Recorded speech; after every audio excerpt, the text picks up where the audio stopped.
So I am with Linda Madison today. She has her MSW, Master in Social Work, and she is the author of the book Under the Weeping Willow Tree, which you can get on her website. And she graduated from California State University, Fresno. That's right. Okay. You can subscribe to her channel to stay tuned for more episodes.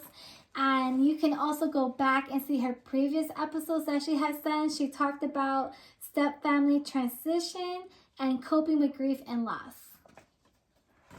Thank you, Jessica. I appreciate that. And today we're going to talk a little bit more about the transitioning and what happens when a family is together and they have children from both parents, the father and the mother. First and foremost, when this happens, I believe that there should be boundaries set between the father and the other person, or the mother and the father, and they need to decide just what the perimeters are and how they're going to deal with this relationship. I agree. I think that's so important.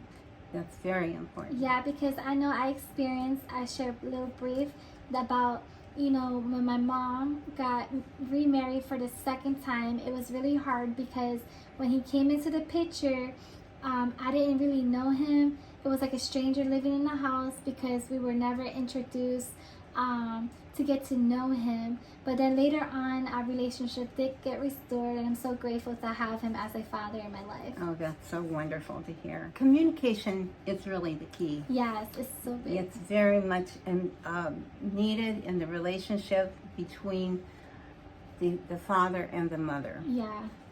And there's a lot of things to be accepted, and what is accepted or expected. And fathers, they are going to be different than the mothers are, because mothers deal with the nurturing. Yes. Sometimes they're not the disciplinarian. And the fathers are upset because they want that mother to be more difficult with that child. They're saying, hey, you're being too soft. I don't want you to be soft.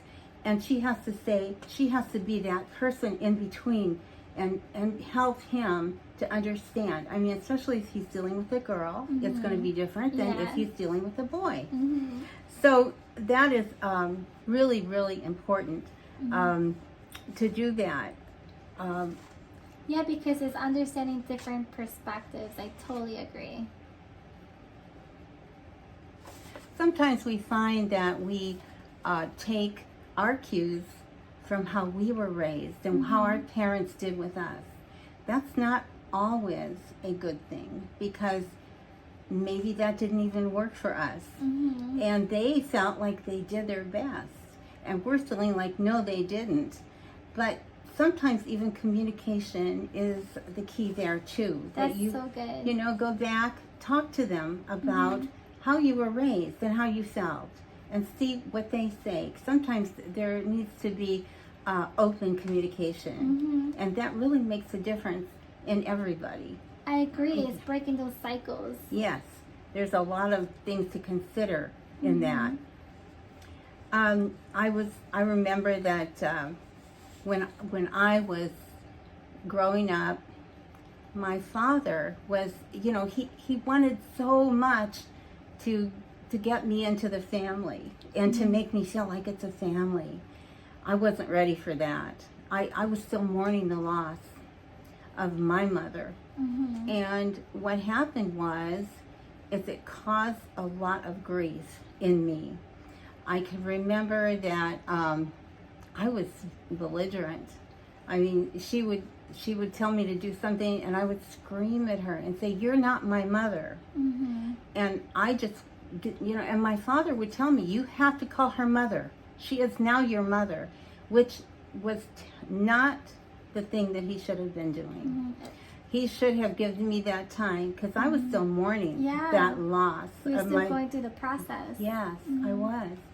And then another situation in my own life, um, when I was married before, my children were a little older. My oldest was 10. The youngest, he was only like 7.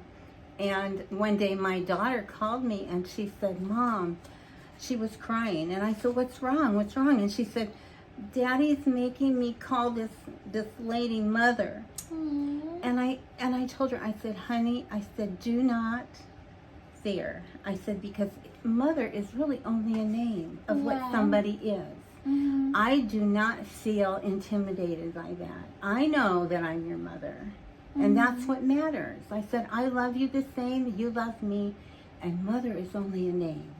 So I said, call her mother, just like it was her name. Yeah. And let's, just forget about it, because I know who you are to me, and you know who I am.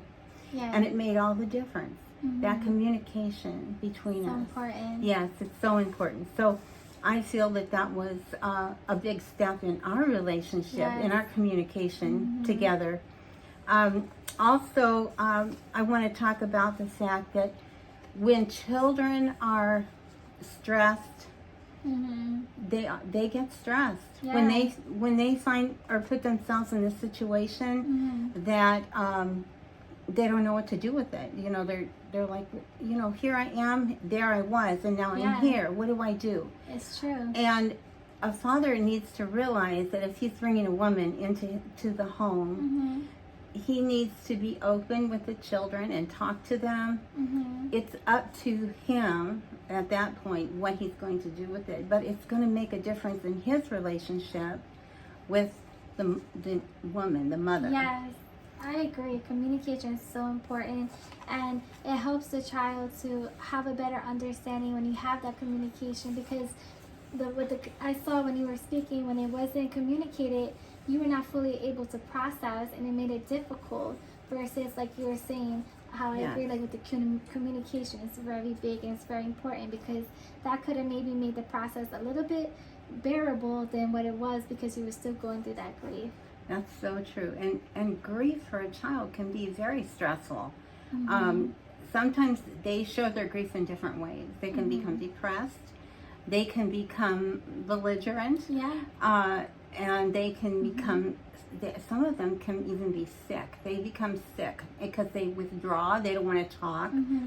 And what I have found is that for myself in that relationship, the way that I processed everything is that I had encopresis. Have you heard of that? Encopresis? No, I haven't. Encopresis in a child is when a child refuses to go to the bathroom. Oh, wow. To poop. Yeah. And they just hold it and hold it and hold it because it makes them, they're tense anyway. So it's easy just to say, no, I'm not going to do that, because it goes along with the feelings that they're having about this relationship. And what happens is that finally either something has to happen, or and you can't have an emergency. You can have an emergency. That could be dangerous. Yeah. And in my case, I didn't have an emergency, but I had a lot of enemas and a lot of trips to the doctor. And at that time, because of my age, and at that time period, they didn't know what that was. Wow. And how old were you? I was 4 going on 5. Wow, that's so hard. And my dad was just a wreck. He didn't know what to do with me. And I can remember him talking to people and other people trying to figure out what can I do with her, for her.